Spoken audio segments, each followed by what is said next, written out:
Chapter 6. And you can't enter these except by mercy. So then, it is not of him who wills, nor of him who runs, but of God who shows mercy. Romans chapter 9 verse 16. As I grew on in life and ministry, my thinking was that it should be automatic for me to enter into what I have now understood as the will of God on my life. Having ascertained my place of divine posting, everything seemed to be in place for all the promises to be coming gradually to pass. While some of my colleagues were jostling here and there for jobs after the National Youth Service Corps year, God would not allow me apply anywhere else.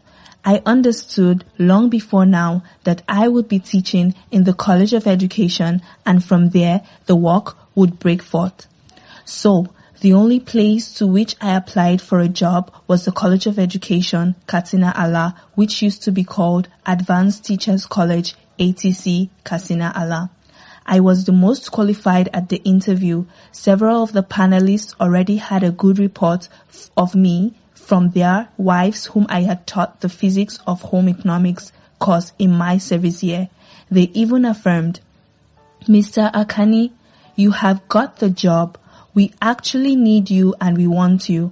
I was still waiting when all the money I had on me finished and all my toiletries were exhausted. I was left with only 30 kobo, the least denomination in the Nigerian currency, which is actually less than a cent or penny. I was so frustrated to the point that I began to consider packing my baggage to relocate back to Ibadan, where several disciples were waiting for me to return.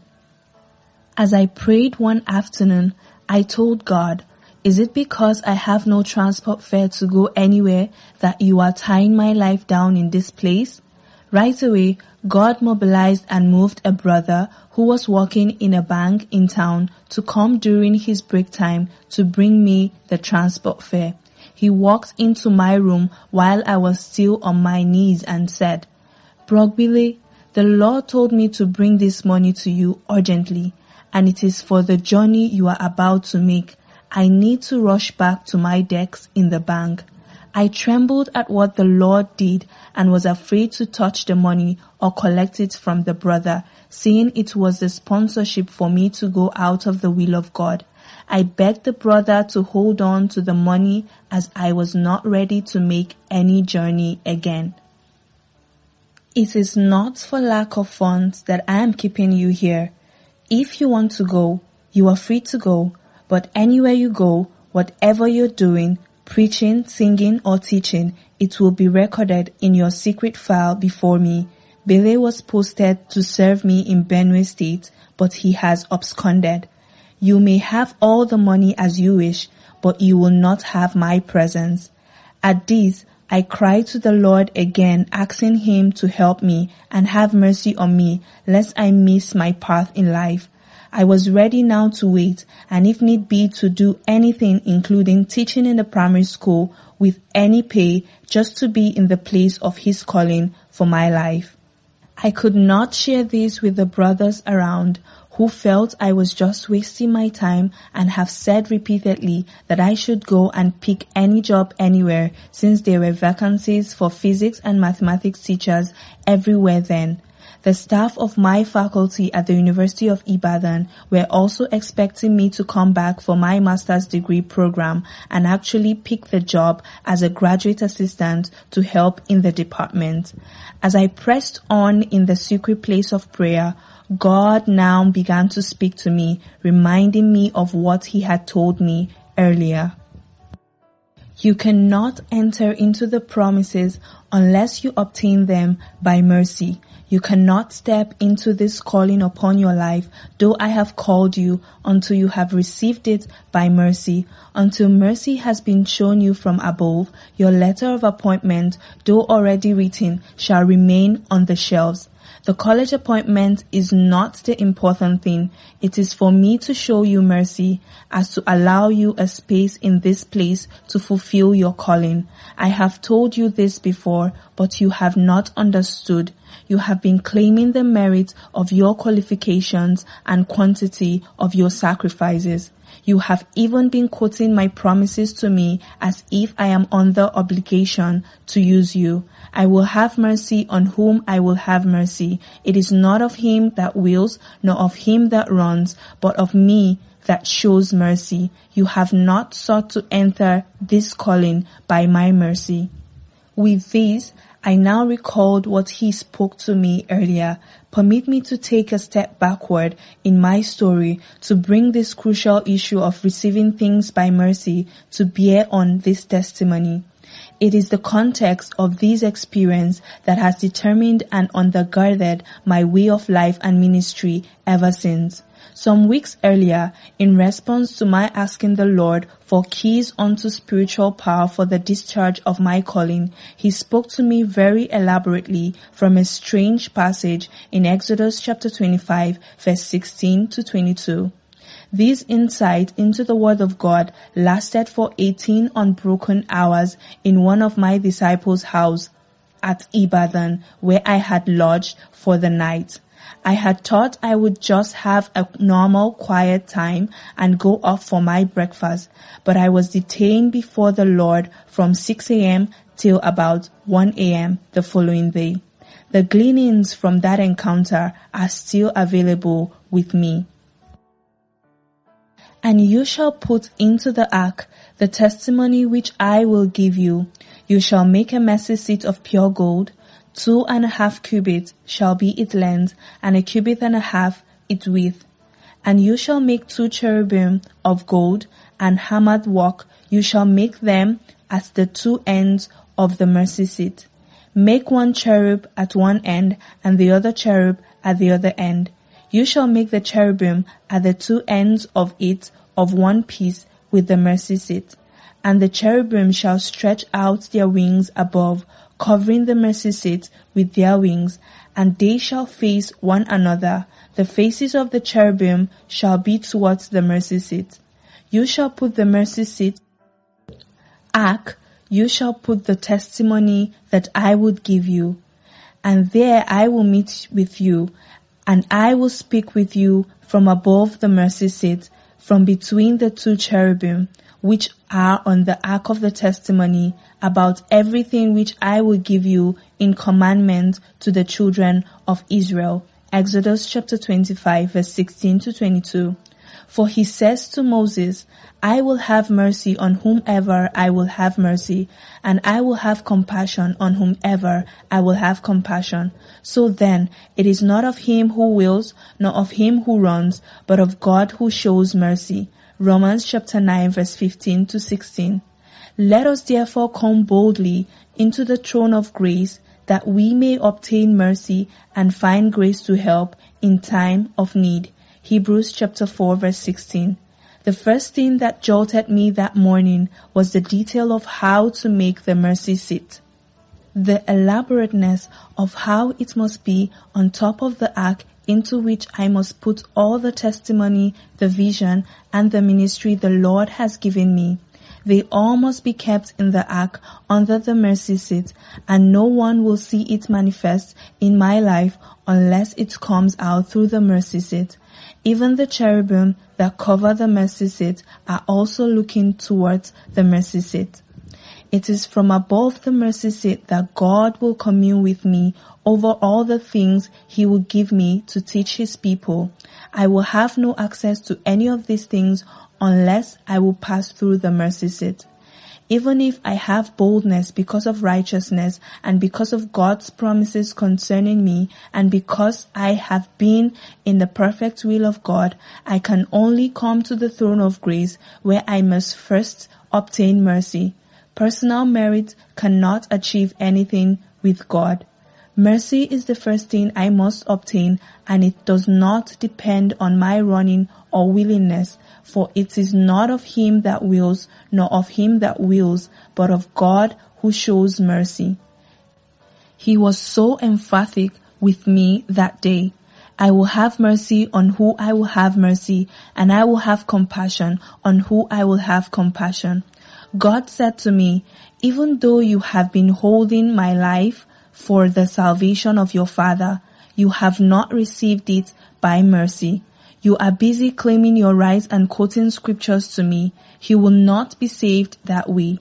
I must have mercy on you to save him. Hearing this, I was jolted and began to cry and plead for mercy. I immediately saw the arrogance in my heart with which I used to bombard heaven to claim things. I realized that all my efforts only made my father more hardened. I immediately broke down in penitence to plead for mercy for my father's deliverance. I had a fresh burden flowing through my heart for his deliverance. I saw that he could not possibly walk out of the entanglement of demons unless God decided to pull him out of that dungeon with his outstretched arm of mercy. Then I realized that mercy is needed not just for those who are miserable offenders. No one born of a woman or even born again has any hold on God as to lay claim on him for anything as if it is by right or merit. All that God deals with on the face of the earth, he deals with through his mercy. Even angels, the cherubim, only look towards the mercy seat to stand where they stand before God. None of them is holy enough to stand before him. They all must veil their faces with their wings. That was the day the other side of the key into spiritual power I asked for became revealed to me. He had said there is no other key than obedience and humility. He spent 7 hours teaching me his own concept of obedience. He showed me how that disobedience is nothing but rebellion as a result of pride. So the other side of that key is humility. He would teach me more about this later. It was as he started to show me my need of mercy that the real issue of humility of life and of heart came out clearly to me. I felt I had been so proud in all my life and realized I was not qualified to stand before him for anything. As I knelt before him for those 18 hours, he showed me how Jesus in his humanity could not become what he promised him until he humbled himself and learned obedience. He cried with tears unto God, who was able to help him and to save him from premature death. I always thought it was compulsory for God to keep me from death, since he had an assignment for me. But I saw that even Jesus, my Lord, could not have anyone to listen to him unless those the Father drew to him by mercy. Even the 12 disciples were the ones the Father gave him out of the world.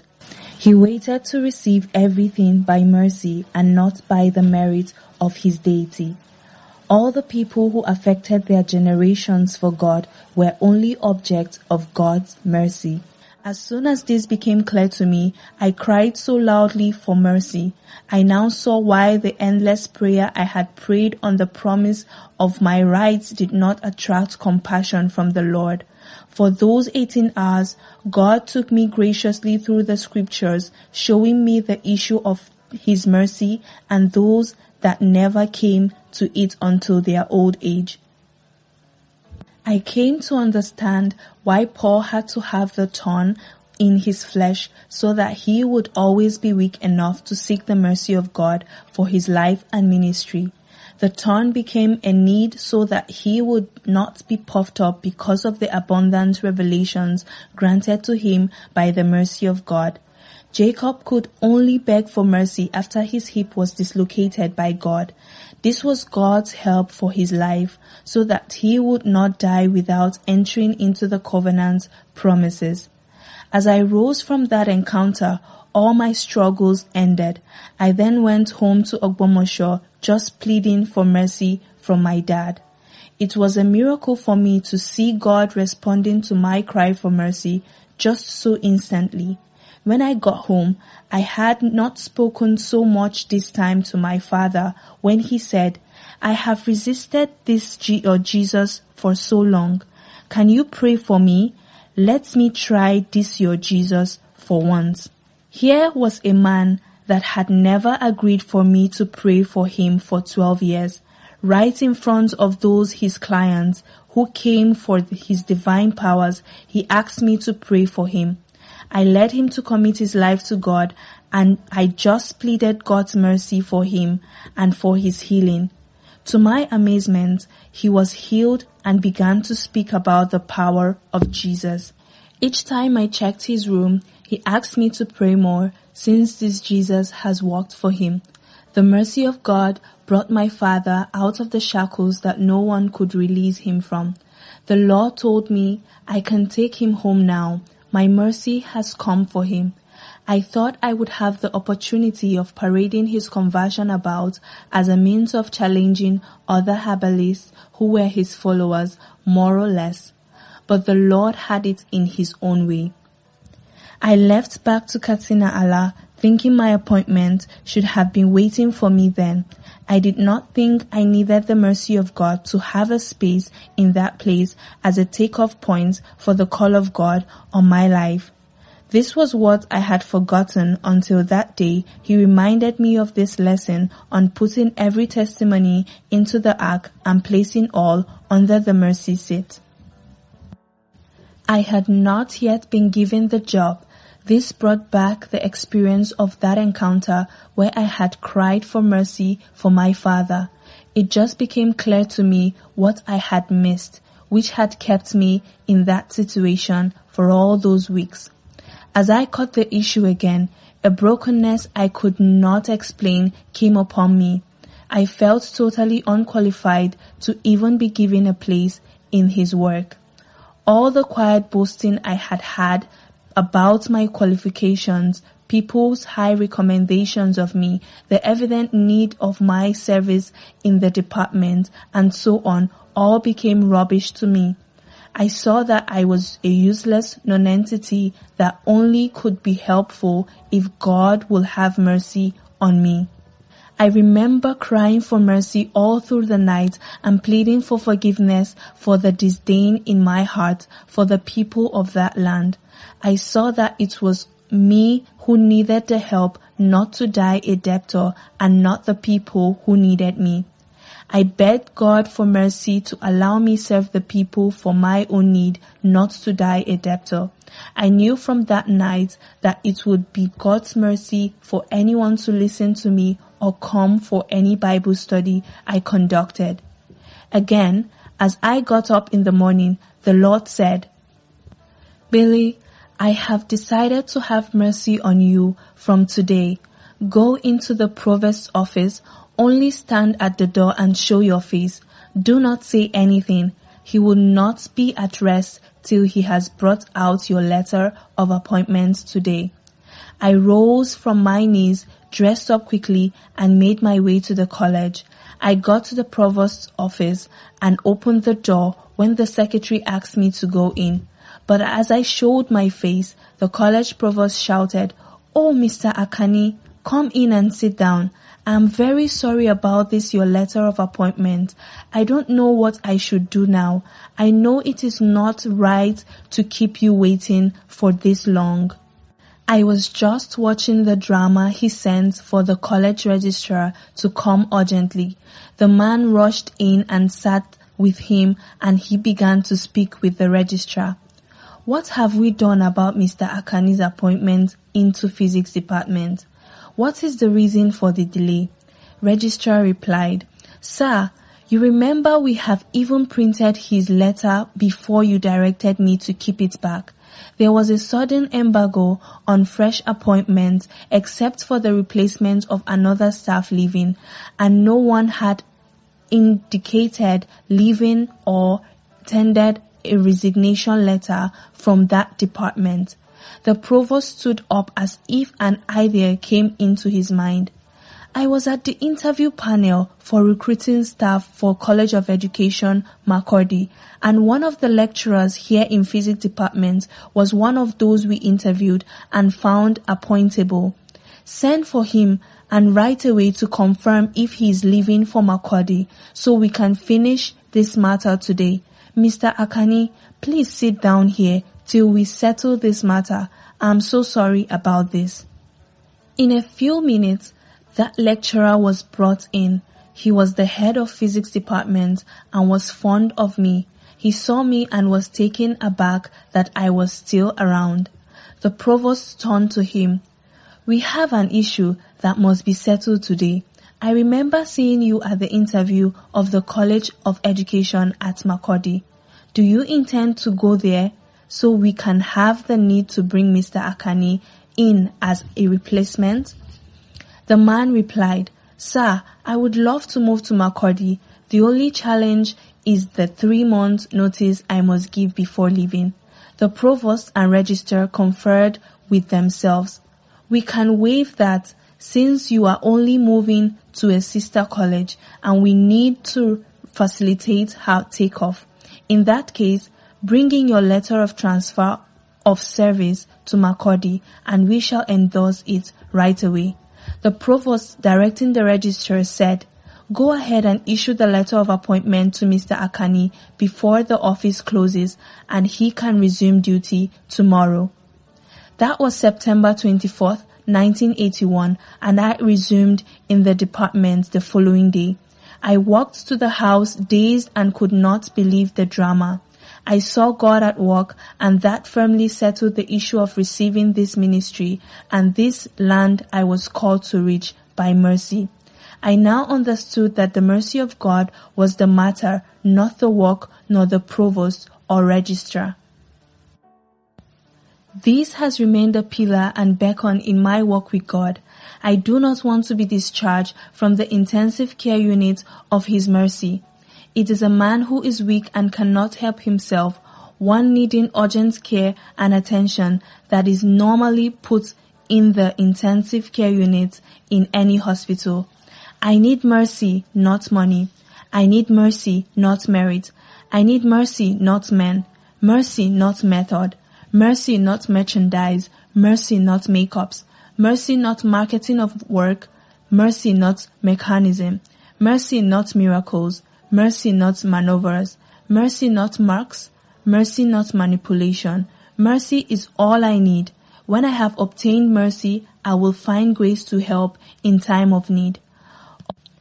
All I have looked for is His mercy. If God has had mercy on me, He will draw men to listen to the message He gives me to preach. It is His mercy that causes doors to open to me. It is His mercy that brought me into ministry among students in those early years. I could just sit in my obscurity pleading for His mercy to draw men unto me, and people will be tracing me out for their meetings. This is why I have never publicized myself or the meetings with poster and photographs. I knew and still know it is His mercy that makes Him draw men to the meeting. I need not to knock on any door for help. I have only one door to knock, the door of His mercy. Once He has decided to have mercy on me and have compassion on me, everything happens effortlessly. This matter of mercy has become a core value first for me and for the work of God on our hands.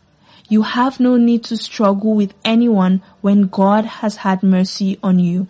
But God only gives grace to the humble. He only has mercy on the weak and the helpless. He has compassion on those who have come to the end of themselves and are at the wit's end.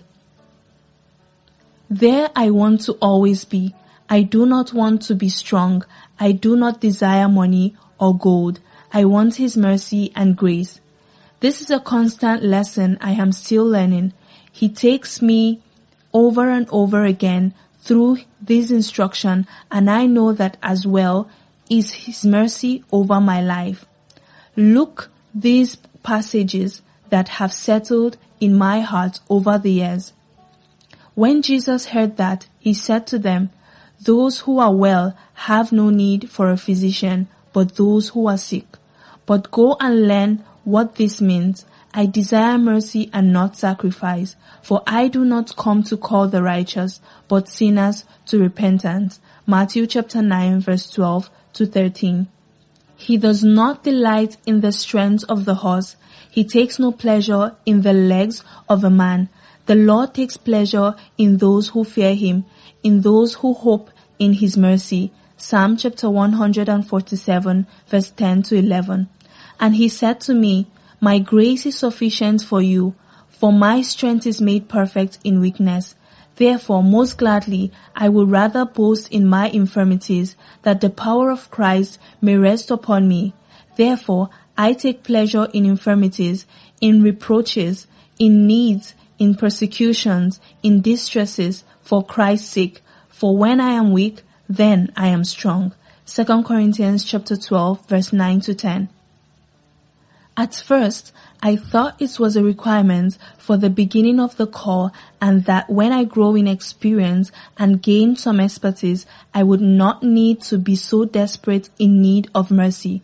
But I have come to know that this will remain a need with me till he calls me home in glory. I will remain the helpless object of his mercy. It is his mercy that releases his grace for me to do what otherwise I cannot do. It is his mercy that raises help for me from any quarter in times of my need. I do not envy those who have the strength of a horse. I do not envy those who have their strong legs. I do not envy those who have all upstairs in their hands. I do not envy great and perfect organizers and great runners. I do not envy those who have their own money. I only want to have his mercy rested and focused on me.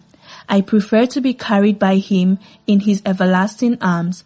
I want to be his servant whom he upholds. I want to lean upon the staff of his mercy. So I will have his grace to confront every Esau standing on my way like Jacob in the Bible. Therefore, since we have this ministry, as we have received mercy, we do not lose heart. 2 Corinthians chapter 4, verse 1.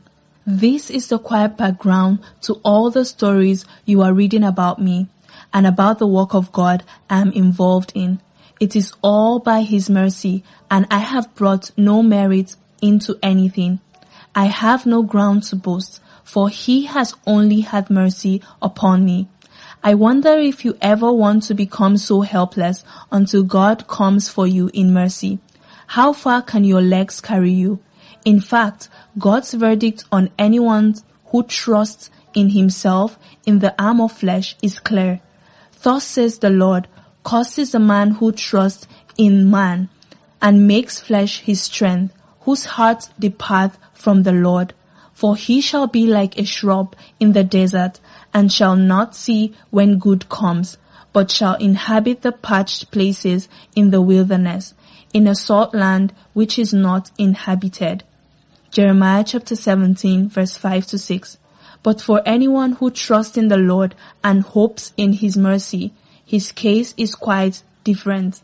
Blessed is the man who trusts in the Lord and whose hope is in the Lord. For he shall be like a tree planted by the waters, which spread out his roots by the river, and will not fear when heat comes, but its leaves will be green, and will not be anxious in the year of drought, nor will cease from yielding fruit. Jeremiah chapter 17, verse 7 to 8. Do you desire to see God work in your life while you are weak and without any ability? Will you let go the muzzle of your thigh so you can lean on the staff of his grace and mercy? Do not let him wrestle long with you to conquer you before you yield to him. You may choose the path of seeking for his mercy rather than offering sacrifices. He can never be bribed with anything, not even with sacrifices. He would have mercy on whom he will have mercy. Can I beg you to stop your running about and wait patiently until he comes to show you his mercy? Do not be at the mercy seat of men when you can be in the intensive care unit of God's mercy. I have a permanent bed there, and I seek not to be discharged. His is the best arm to lean on in order to leap.